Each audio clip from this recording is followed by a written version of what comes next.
안녕하세요. 부평구 갈산동에 위치한 그림책방 오묘입니다. 많은 분들이 저희 책방 이름에 대해서 궁금해 하시는데요. 오묘는 깊이 있고 신비롭다는 뜻으로 그림책을 쉽고 가볍게 보는 인식을 바꾸고 싶어서 오묘라고 이름을 지었습니다. 저희는 그림책 판매와 열람이 모두 가능한 곳이고요. 그리고 갈산 도서관에 책이 일부 비치되어 있어 책방에서 바로 대출도 가능합니다. 저희는 그림책과 관련해서 다양한 모임을 하고 있는데요. 대표적으로 그림책을 문학, 영화, 심리학 등과 함께 연결하여 깊이 읽는 모임이 있고요. 술과 함께 그림책을 유쾌하게 읽는 모임도 있습니다. 앞으로 더 새롭고 재미있는 모임을 하려고 계획하고 있습니다. 그림책은 아이들만 읽는 책이라는 생각을 가진 분들이 많은데요. 연령이나 성별에 상관없이 모두가 함께 즐길 수 있는 책이 그림책입니다. 더 많은 분들과 그림책을 나눌 수 있길 바랍니다. 책방필 휴엔북 6월 추천도서는 이상하고 이상한이라는 주제로 그림책을 선정했습니다. 사전을 찾아보니까 이상이라는 단어가 좀 나오더라고요. 그중 두 가지 의미를 담아 주제로 정했는데요. 첫 번째 의미는 일반적이거나 정상적이지 않고 별다른 의미의 이상이 있고요. 두 번째는 사람이 생각할 수 있는 범위에서 가장 완전하다고 여겨지는 상태를 뜻하는 이상입니다. 일반적이지 않은 주인공, 사건, 상황 등을 설정해 다소 이상하게 보일 수 있는 이야기지만 그 안에는 또 이상적인 모습을 담고 있거든요. 이상함 속에 담긴 가능성, 자유, 낭만 등을 통해 새로운 이상적인 삶을 꿈꿀 수 있는 그런 그림책을 골라봤습니다. 첫 번째 책은 이지연 작가의 이상한 집입니다. 제목에서부터 이상이 들어가요. 그리고 집이라는 글씨도 거꾸로 있고 이 집도 거꾸로 있습니다. 책장을 넘길 때마다 이 책에는 이상한 집에 살고 있는 또 일반적이지 않은 생명들이 나오거든요. 그 다양한 이상함들이 아우러져서 재미있는 일이 일어나는 마을을 보여주고 있는 그런 그림책입니다. 두 번째 책은 오소리 작가의 시선 너머라는 그림책입니다. 일반적인 그림책과는 달리 이 그림책은요 1장과 2장으로 구성되어 있어요. 그리고 마무리에 우리가 보통 이제 결말이 사건이 종결되거나 갈등이 해소가 되는데 이건 좀 그렇지 않거든요. 그래서 좀 곱씹게 되는 그런 그림책입니다. 우리가 보는 세상이 진짜인지 의심을 품으면서 제목 그대로 시선 너머를 보고 싶게 하는 그런 이야기를 담고 있습니다. 세 번째 그림책은 볼프 에르부르흐 작가의 산책이라는 그림책입니다.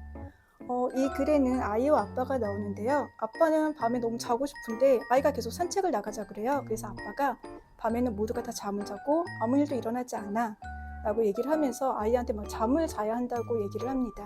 그런데 이 아이는 밤에 깨어나 있는 이상한 생명들을 만나요. 그래서 어른으로 대변된 아빠는 볼 수 없는데 아이는 이상하고 신비롭고 환상적인 밤의 모습을 볼 수 있다는 내용을 담았습니다. 네 번째는 기아 리사리 작가가 글을 썼고 비올레타 로피즈 작가가 그림을 그린 노래하는 꼬리입니다.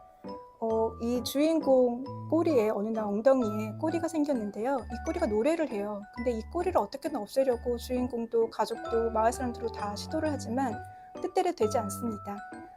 이 이상한 일을 받아들일 수 없어 다들 이걸 부정하면서 없애려고 하지만 결국 이 일로 인해 뜻하지 않은 행복이 찾아온다는 내용을 담고 있거든요. 그래서 우리에게도 뜻하지 않은 문제와 어려움이 생겼을 때 어쩌면 이 일이 또 다른 행복을 가져다 주는 건 아닐까 생각해 봤으면 좋겠습니다. 다음 그림책은 구리디 작가의 어떻게 여행 가방에 고래를 넣을까라는 책입니다. 제목 그대로 굉장히 호기심을 좀 자극하는 책인데요. 긴 여행을 떠나는 주인공이 가장 좋아하는 고래를 데려가기 위해 그런 애쓰는 내용을 담고 있습니다. 작가는 전쟁, 내전 등으로 어쩔 수 없이 떠나야 하는 그런 난민에 대한 마음을 여기에 담았는데요. 구리디의 그 특유의 내용으로 심각하지 않고 좀 재미있게 풀어냈습니다. 이 책은 또 뒷표지에 바코드에도 의미가 담겨 있거든요. 그러니까 책을 자세히 보면은 더 즐거운, 더 재미있게 그림책을 좀 볼 수 있을 겁니다. 다음은 미켈 당코 작가의 내가 아빠에게 가르쳐준 것들이라는 그림책입니다. 보통 우리는 아빠가 아이를 가르친다라는 생각을 하는데 이 그림책은 아이가 오히려 아빠를 가르친다는 그런 내용이에요. 그래서 어떤 고정관념을 깨고 좀 기발하고 재미있는 발상으로 좀 읽으면서 계속 재미있게 읽을 수 있거든요.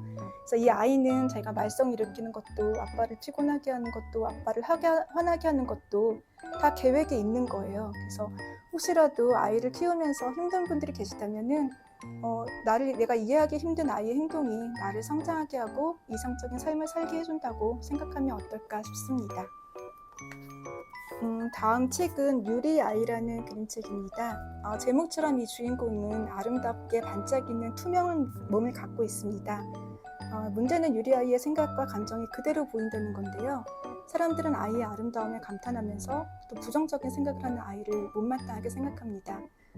이 그림책은요, 타인의 시선을 이겨내고 자신을 이해하면서 나 다음을 찾아가는 유리의 아이를 보면서 우리도 스스로를 인정하며 안아줬으면 한다라는 그런 내용을 담고 있습니다. 다음 그림책은 어느 우울한 날 마을이 찾아왔다입니다. 전미화 작가의 그림책인데요. 이 그림책의 앞뒤 표지를 보면은 음악을 들으면서 춤을 추고 싶게 하는 그런 느낌이 들게 합니다.